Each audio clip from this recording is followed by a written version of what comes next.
back to Just Between Us. Everyone loves this stuff. We're on a couch. Yes, we are. Let's have a party. I'm so embarrassed. Why? I- Why did you do that? So this week, I thought we'd bring it back to the mental health of it all Hmm. and talk about one of my favorite subjects, Yeah, which is emotional regulation. go for it. What does emotional regulation mean to you? Oh my God. It means not jumping to conclusions. It means taking a second to slow down when something happens and not reacting immediately.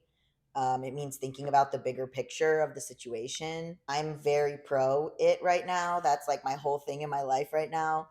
And I think now I'm finding it hard when other people aren't doing it Yeah. to keep my mouth shut. Yeah, I mean, I hadn't even heard that term until a few years ago, Really? which is kind of embarrassing considering I considered myself a mental health advocate. But yeah, I mean, learning how to emotionally regulate was there's a clear line in Yeah. my experience of being a human being, Mhm. because I used to just live in complete fear of my emotions because I never knew what would set me off, if one bad thing could mean I could Yeah. have a terrible day. Now I get to decide kind of how much I let something affect me, Mhm. and if I want to deal with it in that moment or if I want to deal with it later. Mhm. And I think that that's a really big thing, is it doesn't mean you don't feel emotions. It just means that you get to decide a bit more the intensity of those emotions Mhm. and when you choose to process them. I mean, I think you would let fears get away from you. You would conjure up a situation that you were scared of, and then you would act like that was happening even though it wasn't. Yeah, and I would just get so pissed off. I would just I was Mm. so I would get so annoyed, and then I would just be rude to my parents. I would I would be bad to my partners. I just feel now it's I can take a deep breath. I can Yeah. just I don't my frustration tolerance is better unless I'm doing poorly mentally, and then everything's out the window. But But I'm just saying, it's funny to have the awareness to fix that when I look around me and there are so many people who just seem to be. I want to take that back. Seem to be fine just not doing that and just flying off the handle and letting that run their lives. But now that I'm thinking about it, I wonder if they're just in a prison of their own mind. oh yeah, I mean, not being able to emotionally regulate was horrible. Yeah. Because again, I said, you just didn't know what the day would bring. Mm-hmm. And if something bad happened, it was well, there goes the next 2 weeks. Yeah. Yeah. I just also feel I have learned how to calm myself down in moments where I would maybe freak out in the past. Mm-hmm. It's this is a very silly example I've talked about before, but sometimes it's hard for me to get my contacts out. Yes. And in the past, I would panic Yep. that I couldn't get my contacts out. I'd be this is I'm gonna die with my contacts still in me. This is so terrible. I'm gonna hurt my eye, all this stuff. But lately, when I have that issue, I'm I try to keep my body calm. Mm-hmm. So Mm-hmm. I'm cognizant, because our body sends signals to our mind and Yep. vice versa. And so not hunching up and freaking out, and and just being able to this is okay. All the evidence suggests that in the past, every single day since I've been 12, I've been able to get the contacts out of my One eyes. of the reasons I don't wear contacts is because I have had, when I started wearing them 2 years ago, I wore them for a month or so, and as soon as it became difficult even one time to get them out of my eye, I was like, that's a no for me. It's scary. Absolute hard pass, because that's terrifying. Yeah, but I could just I'm okay, I don't have to let the emotion of this moment overpower me. Yeah, but I just want to press that it is scary It to is not be able to take your contacts out. It's very terrifying. I don't want to minimize that. It's very scary. Also, I used to get, if I couldn't find an outfit that I liked, Yeah. it would ruin my mood. Oh yeah. I would beat myself up. I was suddenly the grossest, ugliest person in the world. I was never gonna find anything good. I'll start to feel myself starting to freak out, and I'm able to self-soothe to keep it from getting out of control. Mm-hmm. And not be I won't even let my brain go to where my brain used to go when I couldn't find an outfit. I just sort of just stay in this neutral zone in this way that I wasn't able to do before.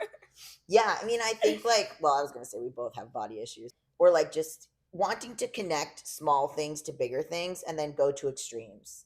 So, for example, being like, well, I can't find an outfit.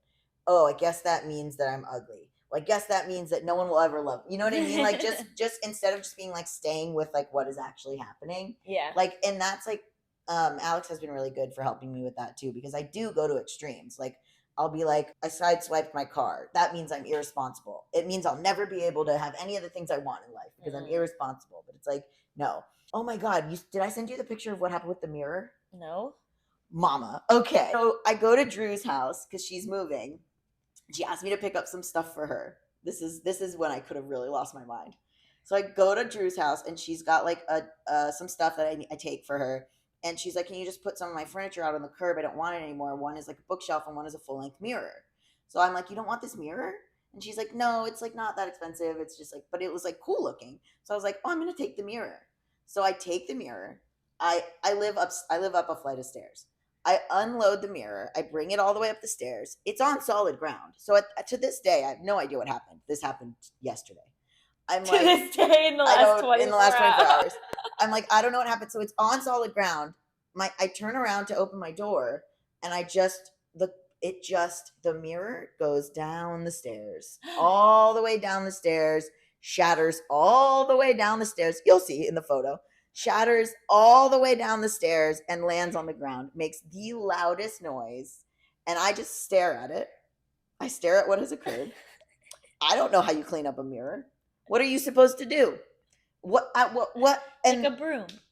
Yeah, huge chunks of mirrors. Where do you put it? In a garbage bag? I tried that. It ripped the garbage bag. It did? Yes. So my what neighbor. If you put it in like a garbage can, like a small. We put it in a bucket. Can. We ended up putting it in a bucket. So my neighbor comes out from downstairs and from upstairs. Two wonderful women named Victoria and Claire, and they're both like, oh, and I'm like, I'm so sorry.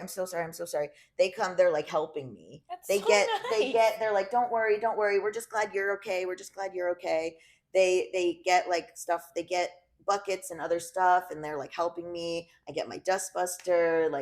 So it takes like, I don't know, 20 minutes. We end up cleaning it all up. We figure out what to do. Claire's like, I no one ever taught me in school how to clean up a broken mirror. I was like, me neither.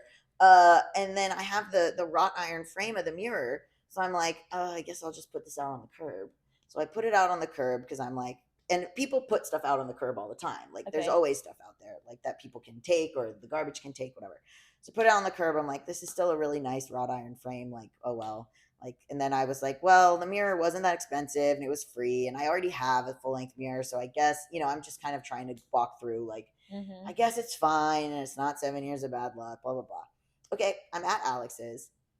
I get home at 1:30 in the morning.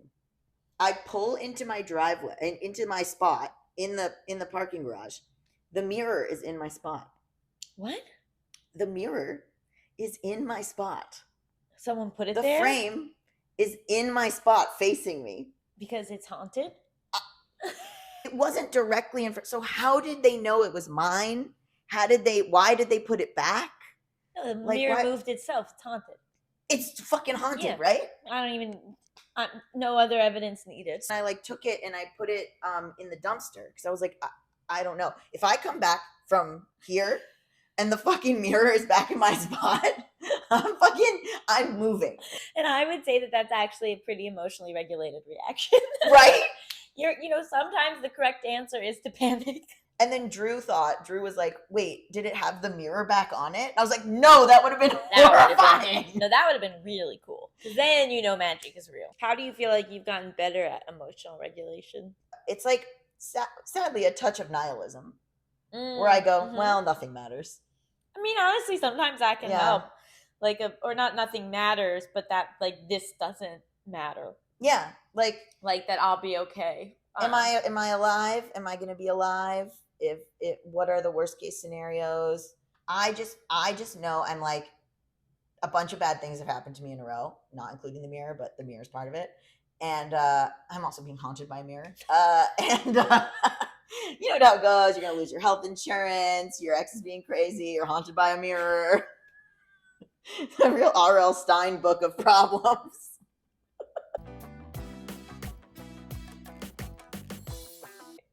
Yeah, a lot of times I'll tell myself I'm safe as a Yeah. sort of mantra. I'm not, due to the mirror.